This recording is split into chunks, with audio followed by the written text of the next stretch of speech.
Today, we're taking a trip to Argentina, specifically the Mendoza province, a region that until recently was effectively closed to large-scale exploration. Now, everything has changed. Kobrea Exploration has moved quickly to secure a significant land position in the western Malargüe mining district, becoming the first and currently only publicly traded company licensed to explore in this newly opened region.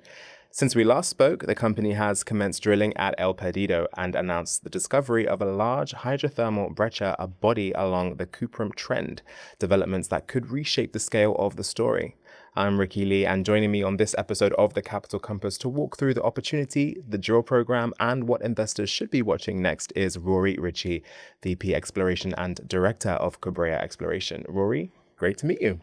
Yep. Thanks for having me, Ricky. Nice to meet you. It's a pleasure to have you. So, Rory, let's start with the broader picture. Mendoza was historically closed to modern exploration, and it's now reopening.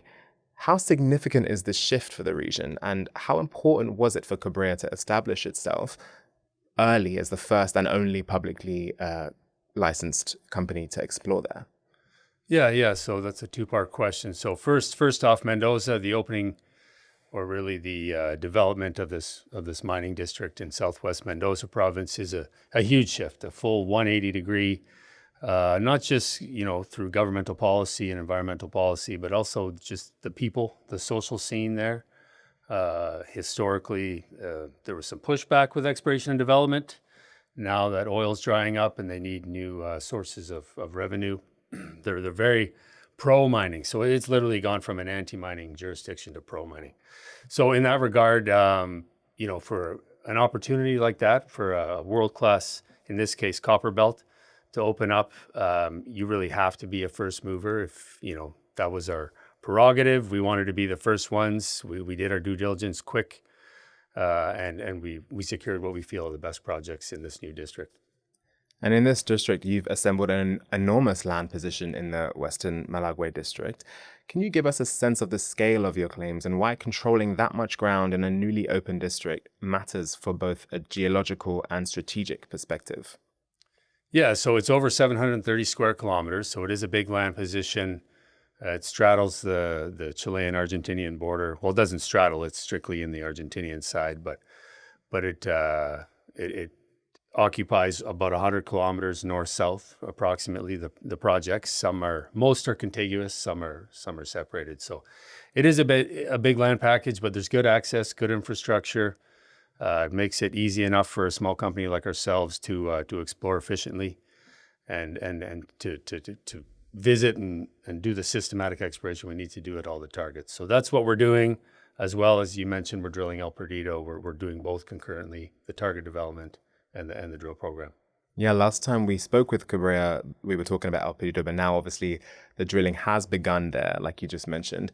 And you've also announced the discovery of a large hydrothermal breccia body within the Cuprum trend.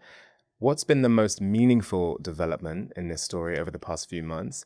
And how has it refined your understanding of the district? Yeah, so the significance of that discovery with that large hydrothermal breccia at what we call KBX17, 1,250 meter by 500 meter hydrothermal breccia that we feel is emanating off the top of a porphyry system. That's big in the kind of what we call the target development, landscape, searching across the projects, trying to rank targets and do our systematic exploration. But really, I think what's most meaningful, particularly to shareholders, is the fact that we're drilling. There was people who thought you could never get a drill permit in this jurisdiction, in this part of the world. So, we're drilling at El Perdido. We are seeing copper. It is a copper-bearing porphyry system, which was not a certainty. So both of those things are highly significant. But generally speaking, now we know we can drill across the projects, not just operationally, but get the permission as well. So certainly drilling at El Perdido is the most significant. And we've spoken about how vast this district is, but your current drill program is focused on quite a small portion of the overall land package. What exactly are you testing in this phase, and how does that tie into the broader district scale exploration thesis? Yeah, so generally speaking, across the district or across the district scale land package, we have over 20 porphyry targets. These are large bulk tonnage type deposits that really you can see on Google Earth, for example, these big hydrothermal alteration footprints. So a big part of the story is that there was other work done by good operators in the past. They just couldn't get drilling permits. So in large part, a lot of these things were identified by other groups. We just happen to be the first ones who will have the opportunity to drill them. So what we're seeing at El Perdido, I don't want to get too esoteric with the technical stuff, but generally speaking, you have these leached caps on top of these porphyry systems, and really you don't see a lot of copper at surface. So it's important for us at El Perdido that we see as we drill through the leach cap, we do get into hypogene copper, and really that's something we can take across to the rest of the targets. Knowing how to kind of objectively quantify or qualify the geochemistry at surface. For example, if you have 500 ppm copper at surface in a leach cap, well, maybe that equates to 0.5% copper once you get through that leach cap. Something like that. So that was big that we saw that at El Perdido. And again, now we can take that information and it'll help with targeting across all the other targets we have in the land package. And I guess from an investor perspective, what they really want to know is about the timing, right? So when should we expect the first drill results to come back from this campaign, and what would success look like at this early stage? Yeah, so the first part of your question, we have assays pending. They're all at the lab still. We have sent all of the core samples from the first 4 holes to the lab. We were a bit behind in getting those samples to the lab, and then there's a little bit of a lag at the laboratory itself. So I expect early May we should be able to put out some results on the initial drilling. And what success looks like at this stage in the game, we just wanted to see that it's a copper bearing system. We know that now.